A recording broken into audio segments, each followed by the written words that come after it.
이쯤 되면 인간의 중심을 감찰하시는 하나님을 따라야 하는 기독교와 율법적 행위규범을 옹립하는 유교는 본질적으로 공존할 수 없음을 짐작하셨을 겁니다. 또한 유교의 중심은 어디까지나 조상신 숭배, 즉 우상 숭배입니다.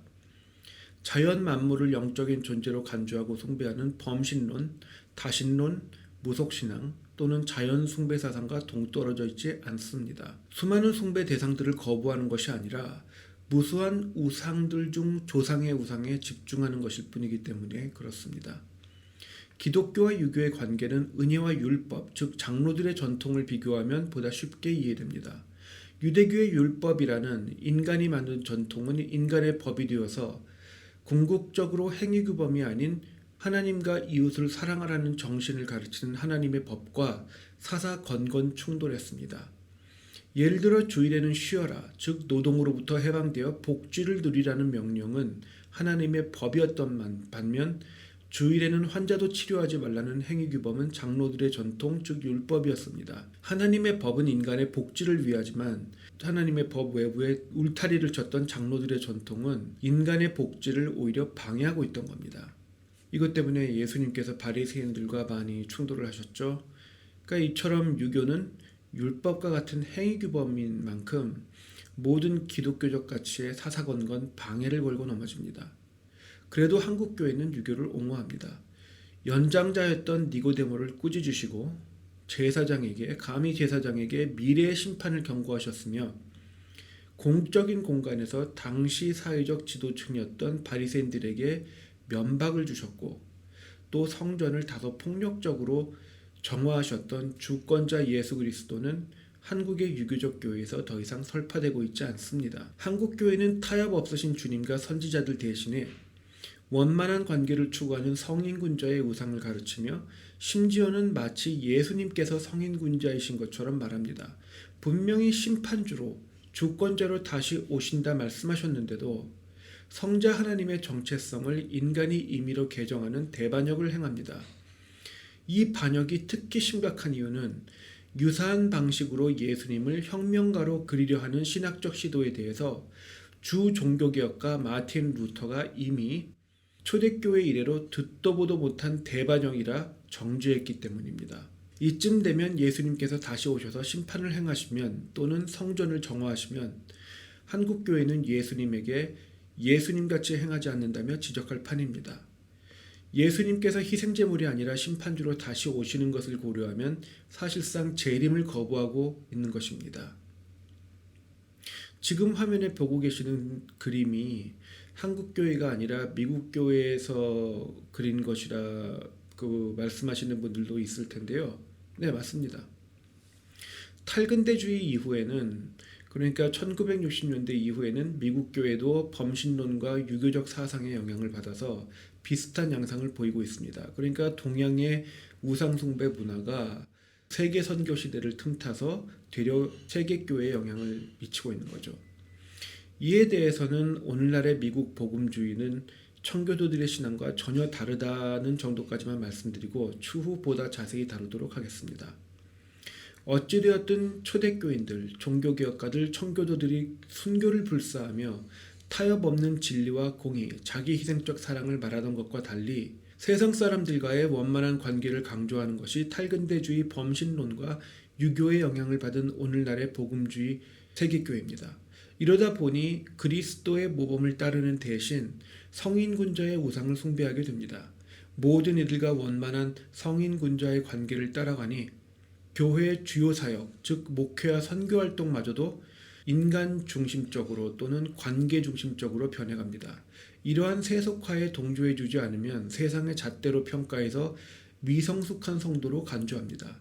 이러니 모든 종교사상 중 세상의 시대정신에 맞는 교회만의 특성인 지적 전통 또는 영적 야성에 기대어서 하나님의 말씀을 선언하고 변증하는 행위는 교회를 욕먹게 하는 행위, 세상과의 좋은 관계를 훼손해서 전도를 방해하는 행위, 심지어 반기독교적인 행위로 간주에 배격합니다. 그리고 자신들은 신앙이 뜨뜻미지근해서 야성이 소멸되어 버립니다. 그러면 친지들이 제사를 지낼 때 그 뒤에 서서 기도한다고 우깁니다. 그런데 그런 상황에서 대체 어떤 기도를 할 수 있을까요? 체면이라는 것은 즉 얼굴을 세운다 또는 사회적으로 존경받으며 타인들 앞에 설 때의 수치스러움을 겪지 않아도 된다는 것을 의미합니다. 그리고 성인군자의 도덕 기준을 자처할 수 있어야 사회적 수치를 피하게 되는 것이 유교 사회의 현실입니다. 이처럼 한국 사회의 심각한 상황 이면에는 체면 문화가 중요한 원인으로 작용하고 있고 또 유교가 만들어내는 계급사회와 성인군자, 즉 완전한 인간의 우상은 체면 문화의 기반을 제공합니다. 한국의 비상식적 교육열, 부동산 투자, 자살률, 출산율, 결혼율 모두 남이 보기에 번듯한 직장과 남 부럽지 않은 생활 수준을 영위하지 못하는 것에 대한 열등감을 극복하기 위해 과잉 투자하는 것과 직관되어 있습니다. 결혼하여 아이를 기를 자금이 부족하다 말하지만 그 부족은 아이를 먹여 살릴 수 없다는 절대적 결핍을 말하는 것이 아니라 남부럽지 않게 키우기 어렵다는 상대적 결핍을 말하는 것입니다. 결국 과잉 투자를 해서라도 남보기에 부끄럽지 않게 치장할 수 없다면 더 이상 삶의 의미를 찾지 못해 자기 파멸로 향하는 것입니다. 상대적인 경쟁이야 어느 사회나 있는 것이지만 유교의 체면 문화에서는 이러한 특성이 또 심각하게 부각됩니다. 다른 개선책들도 있겠지만 유교 특유의 체면 문화를 극복하지 못하면 근본적인 해결책은 제시되지 않습니다. 그리고 유교 문화의 모순을 특히 교회가 극복하지 못하면 한국 사회는 체면 문화를 극복할 수 없을 겁니다. 단적인 예로 어떤 사람들이 교회에서 좋은 신앙인으로 간주되는지 눈여겨볼 필요가 있습니다. 대부분의 탈근대주의 기독교인들은 성경 중 자신들이 받아들이기 어려운 내용은 수수께끼 또는 미스테리라고 부르던가 아니면 그러한 내용이 있었는지 기억하지 못할 정도로 간단하게 한번 읽는 척하고 넘어가 버립니다. 이러니 성경과 자신의 가치관 중 충돌하는 부분을 발견하지 못합니다. 그래서 충돌하는 부분을 발견하지 못하니까 궁극적으로는 성경적 신앙으로 변화되지 못합니다. 그리고 이런 사람들은 자신들이 교회 밖에서 주입당한 도덕 기준을 성경에 강제해서 해석하려 합니다. 성경을 통해 하나님의 도덕 기준을 배우고 받아들이는 것이 아니라 되려 세상의 도덕 기준을 성경에 강제하는 거죠. 이런 자들이 추구하는 도덕 기준은 이미 언급한 유교적 성인군자의 우상입니다.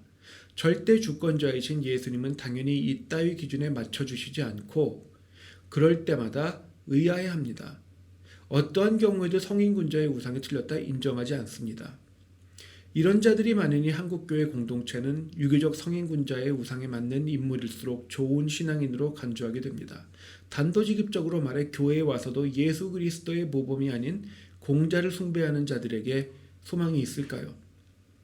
이들은 성전 앞자리는 기도하는 자들을 위한 자리라는 둥, 성전에서는 조용히 해야 한다는 둥, 유교식의 인사를 똑바로 하라는 등 장로가 아니라 할지라도 나이가 더 많은 집사에게는 더 예우를 취해야 된다는 등 별별 성경에 나오지 않는 규칙을 지치지도 않고 계속 양산해냅니다.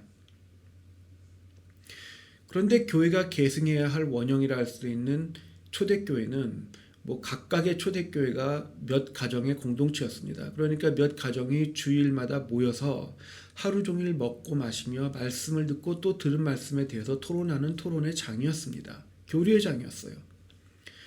말씀을 낭독하던 중 어느 가정에 어떤 아이가 울었다는 것까지 다 아는 사이였습니다. 그런데 앞자리는 기도할 자리, 그 앞자리 자체가 없었습니다. 교회와 교단의 제도주의를 정확히 분별하면 할 수 없는 것들, 상상할 수도 없는 것들을 성도들에게 강요하고 사회적 제약을 지우는 것이 유교라는 이름의 교회 내 율법주의입니다. 누가 감히 그리스도께서 머리 되시는 교회에서 임의의 행위규범을 만들어서 새로운 율법을 만들고 율법주의를 추구할 수 있을까요? 사도 바울이 자신보다 훨씬 연장자이고 또 직급이 높았던 대제사장에게 욕을 하며 싸웠고 자신은 몰랐다 주장했지만 대제사장들은 복장 자체가 특별했으니까 아예 몰랐을 수는 없었고요. 그리고 예수님은 이에 대해서 사도 바울을 정죄하신 바 없다는 것은 인간이 만들어내는 행위규범으로 성경의 교훈을 설명할 수 없다는 영적 현실을 반증합니다. 또 하나님은 에서를 미워하고 야곱을 사랑하셨다 고백하십니다. 그런데 야곱에 대해서 형의 것을 빼앗고 삼촌을 속였다며 유교적 도덕 기준을 들이대 하나님께서 사랑하셨던, 또 하나님의 축복을 받기 위해서 자신의 재산을 내놓을 수 있었고 삶의 여정을 맡겼으며 또 목숨까지도 버리고 천사와 싸우려 했던 야곱을 정죄합니다. 하나님께서 믿음의 위인이라 하시고 사랑하신다 직접 고백하시는 자를 함부로 정죄하는 것은 하나님과 한번 해보고 싶은 겁니다. 그럼 해보세요.